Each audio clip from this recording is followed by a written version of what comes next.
सीतामढ़ी भक्ति यही के छिका दुने तिरस्कार ये अबाल निवेदन मैया करुणे स्वीकार ये भक्ति यही के छिका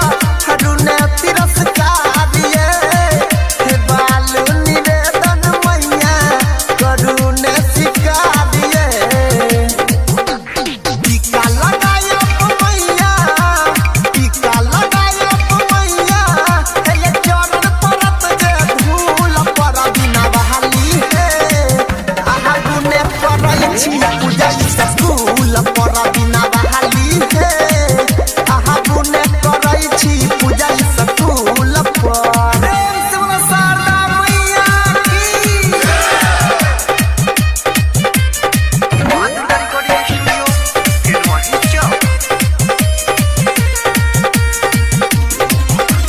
डीजे विकास